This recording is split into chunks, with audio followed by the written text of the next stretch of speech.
नमस्कार, बहुत बहुत स्वागत है। बात अग्निपथ योजना की, जिससे लेकर कांग्रेस ने विरोध जताया है और बरेली में सोमवार को राष्ट्रीय आह्वान पर महानगर कांग्रेस कमेटी के अध्यक्ष अजय शुक्ला के नेतृत्व में केंद्र सरकार के जरिए लाए गए युवा विरोधी अग्निपथ के विरोध में चौकी चौराहा स्थित सेठ दामोदर स्वरूप पार्क में एक आयोजन किया गया, जिसमें कांग्रेस से जुड़े जो लोग थे, कांग्रेस जनों ने केंद्र सरकार की इस युवा विरोधी स्कीम का विरोध जाहिर किया। महानगर अध्यक्ष अजय शुक्ला ने कहा कि भारतीय जनता पार्टी की केंद्र सरकार ने पिछले 30 वर्षों में कोई भी सेना की भर्ती ना निकाल कर अब सेना की भर्ती में अग्निपथ योजना स्कीम को लेकर युवाओं के साथ छलावा किया है। देश का युवा इस स्कीम से त्रस्त है। इसके विरोध में देश भर में सेना की तैयारी कर रहे समस्त युवा विरोध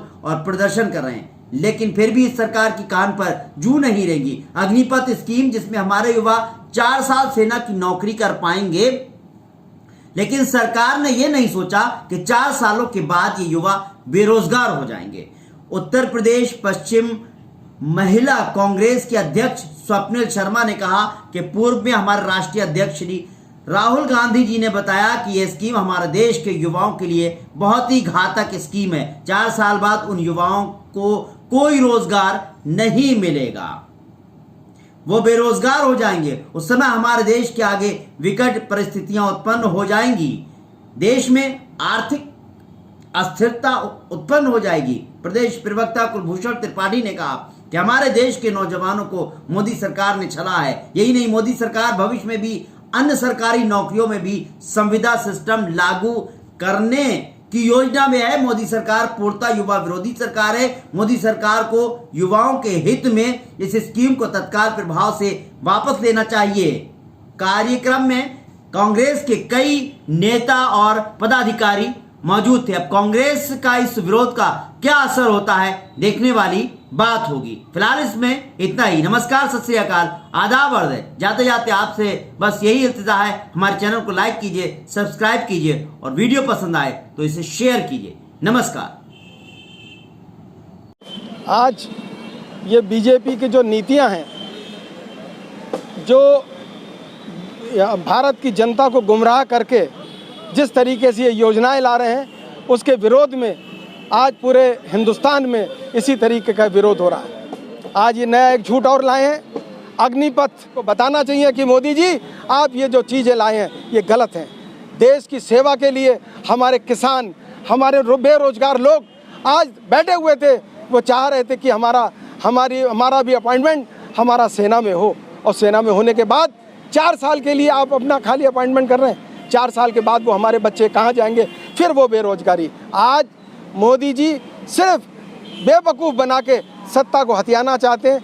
ये जो योजना लाए हैं ये अग्निपथ के नाम से, इसके मैं ख़ासतौर से 2 बातों पर जोर देना चाहता हूँ जो समझने की हैं।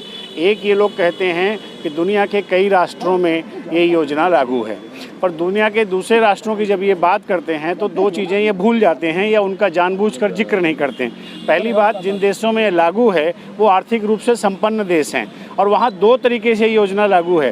पहला तरीका ये है कि वो राष्ट्र के लिए अनिवार्य रखते हैं, हर युवा के लिए सेना में कुछ वर्ष बिताना अनिवार्य किया गया है कुछ राष्ट्रों में, पर उसका जो पहलू है वो दूसरा है। इसके अलावा एक और बहुत महत्वपूर्ण चीज़ जो उन देशों में चलती है वो एक सामाजिक सुरक्षा के नाम पर एक निश्चित रकम हर व्यक्ति को उस देश में मिलती है, जो कि हमारे यहाँ वैसी कोई योजनाएं नहीं हैं।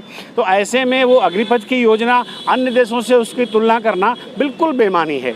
इसके अलावा जो उसके 3 पहलू हैं जो मुझे लगता है बहुत महत्वपूर्ण, अगर हम राष्ट्र की दशा से कहें, पहला सबसे महत्वपूर्ण बात है कि राष्ट्रीय सुरक्षा से हम कंप्रोमाइज़ कर रहे हैं। जब इस तरीके के लोग हम 4 साल के लिए भर्ती करेंगे तो जाहिर सी बात है उनका सेना में काम करने का मनोबल कम होगा और उसके फलस्वरूप सेना कमज़ोर होगी। और सेना को कमज़ोर करना ऐसी स्थितियों में जब हम चारों तरफ विदेशी चुनौतियों से घिरे हुए हैं, हमारे देश के हर तरफ आप देख सकते हैं, कहीं पे चीन की वजह से हम परेशानी महसूस कर रहे हैं, कहीं पाकिस्तान की तरह वजह से महसूस कर रहे हैं, तो ऐसे में सेना को कमज़ोर करना पूरी तरीके से राष्ट्रद्रोही काम है, जो कि बिल्कुल ही गलत है, जिसको किसी भी तरह से सपोर्ट नहीं किया जा सकता। ये जो योजना आई है ये ठीक उसी प्रकार की योजना है जैसे किसान योजना आई थी, और जिस प्रकार से उसको वापस किया गया था, आज इसको भी वापस आपको लेना पड़ेगा। क्योंकि आप देखिए जिस प्रकार बच्चे तैयारी कर रहे थे सेना में जाने की, आज किस दशा में वो सेना में जाना चाहेंगे।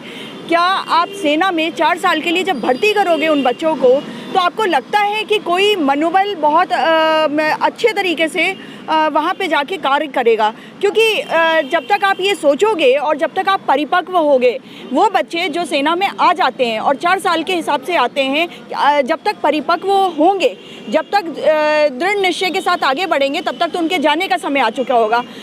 इस तरीके से हम ये समझ सकते हैं कि किस तरीके से आप ना सिर्फ सेना को कमज़ोर कर रहे हो, बल्कि देश के भविष्य और सुरक्षा सब कुछ दांव पे लगा रहे हो।